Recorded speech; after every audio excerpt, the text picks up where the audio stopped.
Hey guys, it's Mitch. How's it going? We're back around to do some more Wills, the only image founder in '94 to still be going at top speed. We're doing Wetworks number 4. So, just before we get into it, if you enjoy the channel, if you feel like you might want to help out a little bit, what you can do is in the description, there's a link to my Patreon. And if you subscribe there, that'll give you access to everything I do, from the Blood Force stuff to the YouTube videos before they get uploaded to YouTube, as well as some Patreon exclusive content.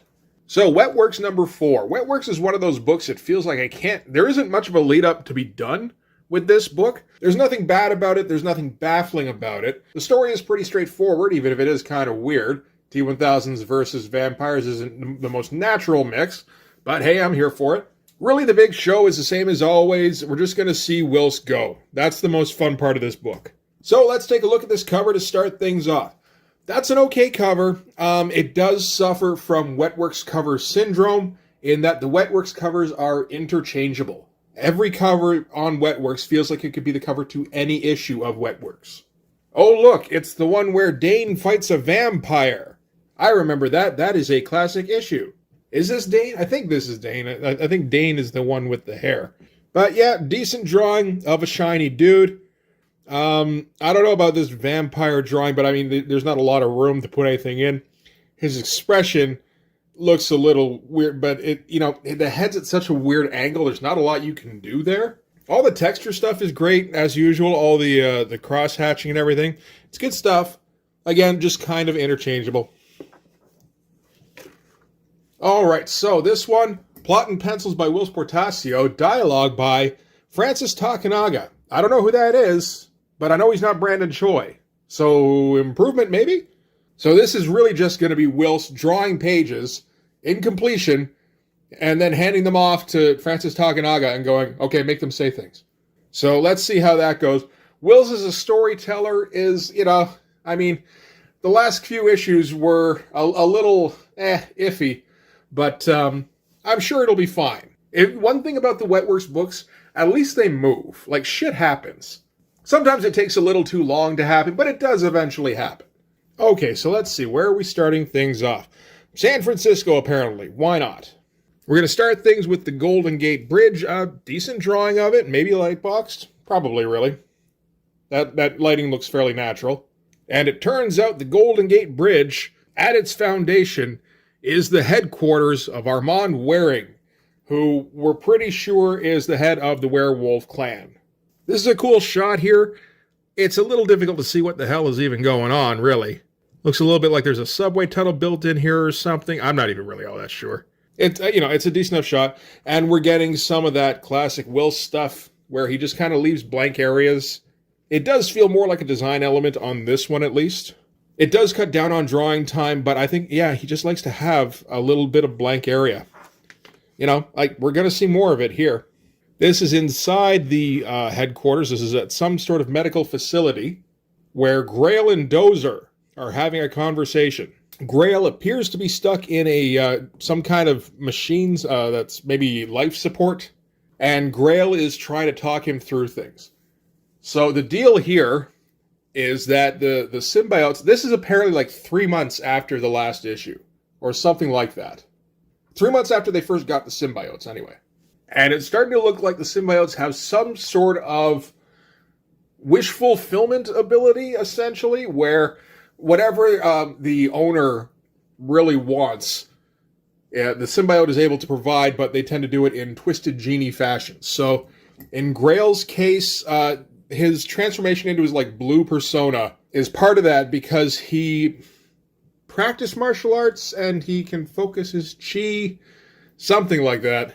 And we're going to get some, again, pretty cool shots. Not a lot of background in this one. It's a good shot of Grail, but we don't need it because we're getting all the background in the world on this. There is a ton of detail in here. Like these are the figures, and they're pretty tiny. And there's a whole bunch of stuff piled up around Dozer in this, whatever this unit is that he's stuck in. And I mean, Whilce is drawing out all this scaffolding stuff. This is kind of the thing with Whilce. He cuts down on the drawing size, maybe, but it doesn't ever feel like he skimps on detail.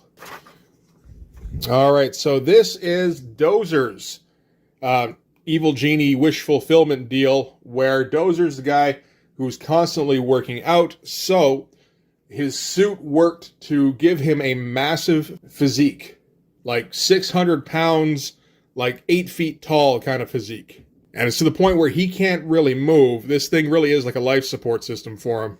And he's kind of stuck here, and he's not really able to do anything about it. And what Grail's trying to do is he's trying to basically talk him down. He's like, look, we run the suits. I mean, yeah, it puts you in this position, but you're the one who has to will your way out of it. And in the meantime, Dozer just keeps beating himself up about, being stuck here and not being able to change anything. The weird thing, of course, is that we have seen no indication leading up to this that this kind of thing was happening to Dozer. We've seen a little bit here and there to indicate that the symbiotes were affecting the Wetworks team members, but nothing like this to this point. It really feels like there should have been something in issue 3 where it just, he starts expanding or something like that. And we never really got that scene. We can figure out, what happened. We just have no idea of when we are now. Another problem, of course, is that we've never really learned any personality traits of anybody on this team. We've learned that Grail is narcissistic about his face, and I think we can guess that Jester likes to joke around, and Mother One seems to be kind of manipulative. That's about all we know. We've never seen Dozer working out. This is kind of the first time we're even really hearing about it. So there's a lot of just kind of, we're along for the ride. It's a good thing that the art is pretty and that, the story kind of moves, because I don't give a shit about any of these characters. And here we've got Dane. This is the first time we're seeing Dane out of his symbiote since issue 1. And he's kind of taking responsibility for everything that happens to them now, since it was his decision to put the symbiotes on. But he's going to direct that at Kraven, who is the head of I.O., who put them in the position where, they were threatened like that. So decent shots, I guess. This is very puffy, but I mean, it's tough to really imagine how you would blow a guy up without making him look like a giant balloon animal. It looks all right, and I mean, all this text stuff looks pretty good. Wilson's usually pretty good for that. Dane here looks weird, and this stance is, it's super stiff, and he's flexed out as much as humanly possible. Like, those shoulders are just too wide, but, okay, whatever, right? It's a Wills book. Wills likes to have larger-than-life superheroes with way too many muscles. If this is how he wants his leader man to look, I guess we're all kind of going along with it. And here we get Dane thinking to himself that he has to find some sort of solution to the Dozer problem. Otherwise, the state he's currently in will eventually crush him. And at that point, Mother One actually finishes his thought for him out loud. So she confirms that they've got some sort of telepathic link through the symbiotes. At which point, Dane kind of armors up and shoves her out of his head. This shot here ended up looking kind of goofy, with the one eye looking off to the side and the other one, it's got no pupil, so he does end up looking a little bit wall-eyed because of it.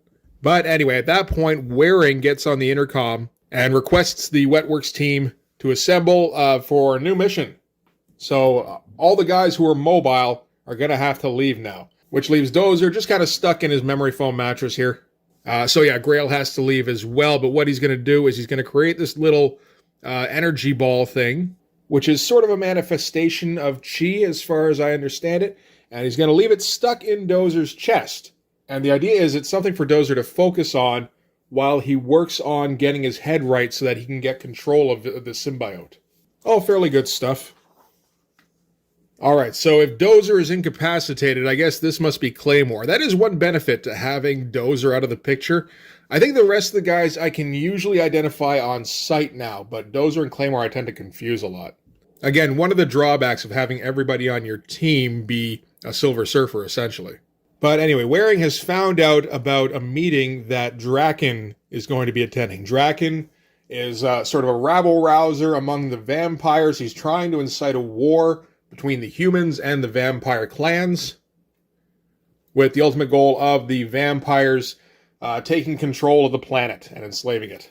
So the Wetworks team are going to get sent out to assassinate Draken, as he's a major figure on the vampire landscape.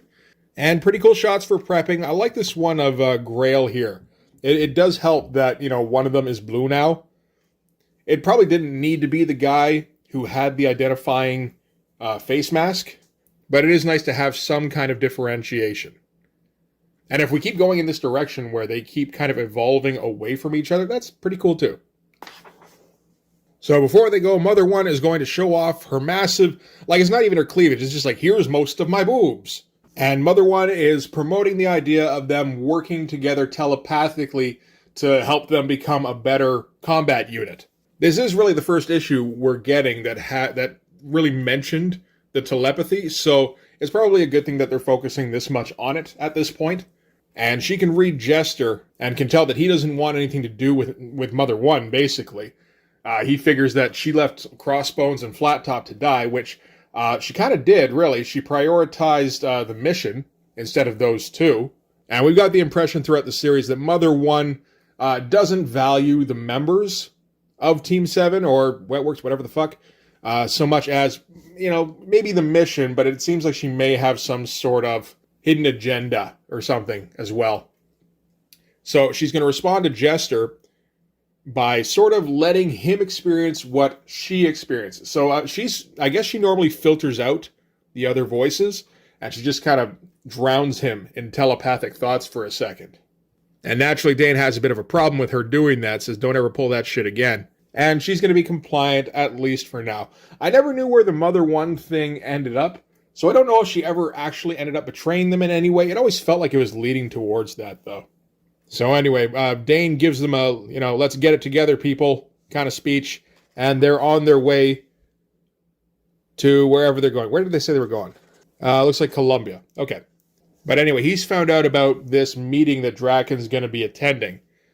So he's going to be enticing somebody to go and investigate. They don't say who it is at this point, but it's somebody that Craven considers expendable. He's not concerned about any of their losses. And he ends by saying, "You are all puppets on my string," which is a little on the nose.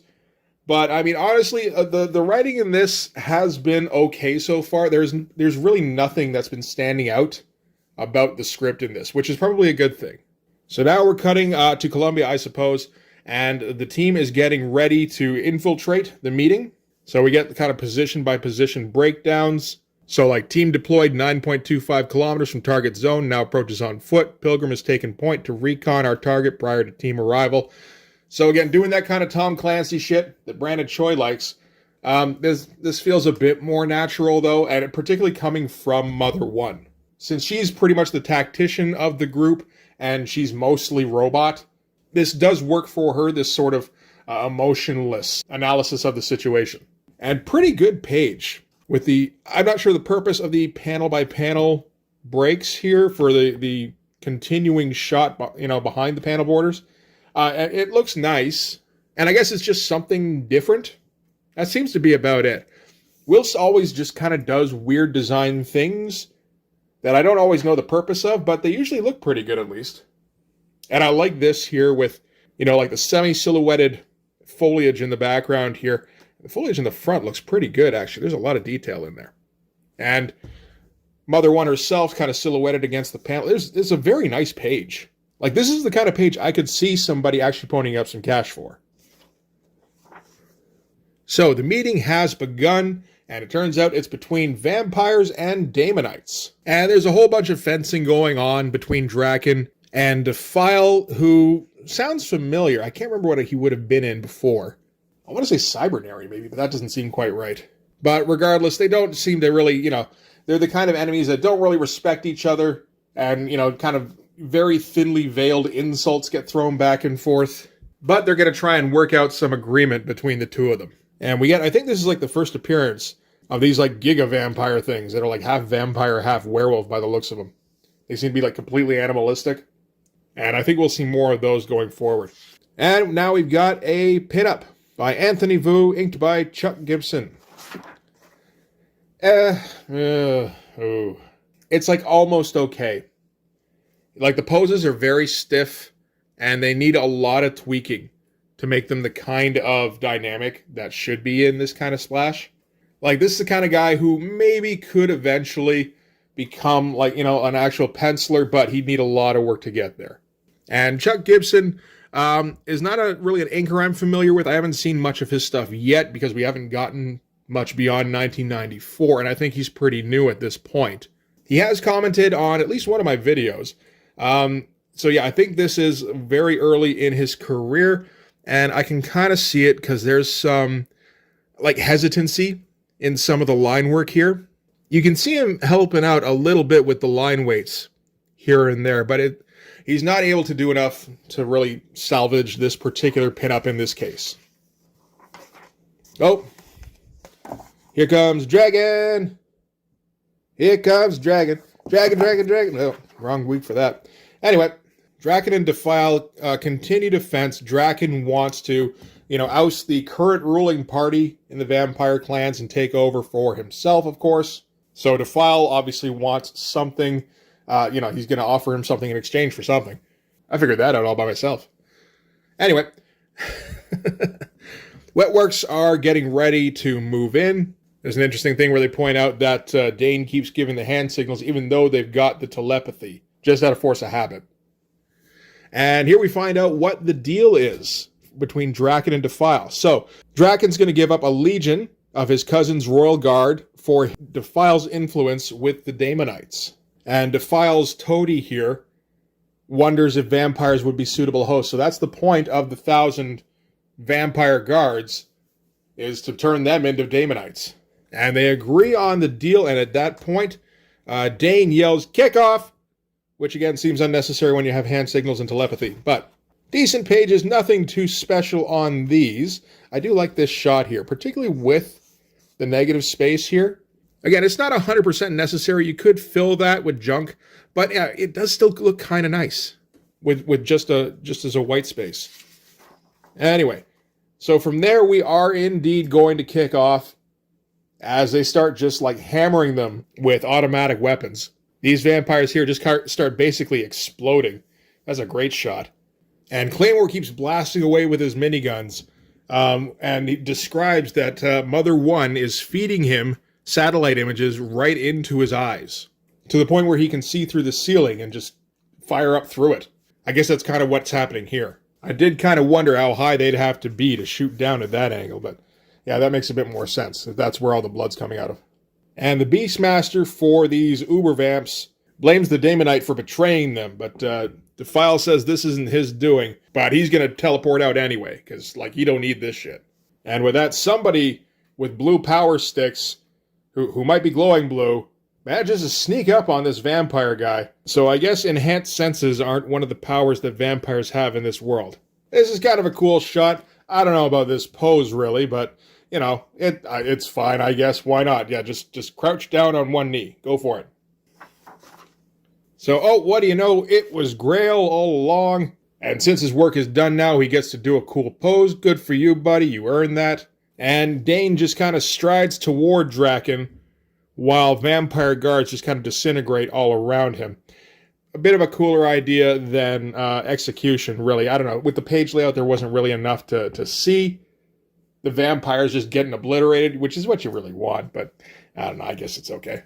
And with the Beastmaster dead, apparently, so I guess the Thunderstick's there, they can kill the Beastmaster, sure. But with him dead, the Uber Vamps don't even move, so the Beastmaster is required for them to do anything, apparently. So Dane is able to approach Draken and gets the blade right up to his throat and is about to execute him as per his mission when there is a buildup of abnormal energy that they should probably start responding to. And we can see here, Wills is rushing to complete this issue on time because all of a sudden, all the background has disappeared. There wasn't much in the pages before, but there was still a bunch going on with these speed lines and everything. A bunch of debris flying around. There's still a lot of line work. There's a fair bit less on these ones. And it turns out it's the Wildcats teleporting in. Okay. So with the presence of Daemonites, I think we can assume that's what they're here for. And Dane says, Craven, this has your name written all over it. So this is the group that Craven had manipulated into teleporting into the situation here so that they could get into a fight with Wetworks, I guess. Reasonably decent team shot. It is cool getting to see Wills draw the Wildcats. We haven't actually seen that yet. But yeah, you can kind of tell he's rushing when he's doing these, I don't know, something about these big sort of oblong panels with the scratchy border. It does say rush job to me. I would say most of the negative space up until now felt more designy. Here it feels like, it's just, I don't know, this is what I do here. And that's it for this issue. It feels like there should have been something else, like a caption box or something saying we were right at the end, but apparently not. And we had an ad for Deathblow starring Dane, Backlash, and Grifter, who I believe are leftovers from the original Team 7, with probably Lynch and maybe a couple other guys. I'm not for sure. And we get some Wetworks letters. It looks like their column is called The Pool. All right. And a couple questions get answered here. We find out, for one thing, that somebody asked about how much of Mother 1 is still human. About 20% of Mother's organics remain, and much of that is her brain. She's predominantly machine. So, okay, that's interesting. That's good to know. And the Warblade Ripclaw miniseries by Scott Clark is coming out soon. That looks intense. Maybe we should hit that one day. It looks fun. And the Sega Genesis Boogerman game is coming out as well. I vaguely remember seeing the ads and feel like they were bringing my comic down a little bit. All right, so that's going to do it for Wetworks number 4. I mean, some stuff happened, and it felt like there was an escalation. It was fairly similar to the events of Wetworks number 3. But at least as of now, I mean, the Wetworks team has Draken in their custody, and maybe they're going to fight the Wildcats next issue? That'd be kind of cool. I don't remember ever seeing that. I think I did have issue 5 when I was a kid. I don't remember a Wildcats Wetworks fight, but I don't remember a ton about this series either. It's not super memorable, other than the cool shots you get. But yeah, decent book, fun, still $3.50. Yeah, not happy about that. For $3.50, you kind of want it to be like some top of the line shit. I guess it is for the art, but like the story's still, it's kind of second tier. Better than bottom of the barrel, at least, which is what you usually get at Extreme Studios at this time. But anyway, that's going to do it for this one. Thanks very much for watching. If you like this video, please hit like, hit subscribe, hit the notifications so you know when the next one's coming out. Go over and subscribe on my Patreon. That'll give you access to everything I do, from the Blood Force stuff, the pages in the finished comics, to the YouTube videos before they get uploaded to YouTube, as well as some Patreon exclusive content. You can also follow me on Instagram and DM me there for commissions. So yeah, maybe we'll get somewhere with Wetworks sooner or later. It feels like it's potentially possible, and hey, if it isn't, there's a crossover actually coming up with Wildstorm titles. So I mean, that'll divert attention, right? You can stop worrying about the shit going on in Wetworks, because oh damn, the Wildstorm universe is in peril. Anyway, yeah, that's gonna do it. Thanks again. I'll see you guys in the next one. Bye bye.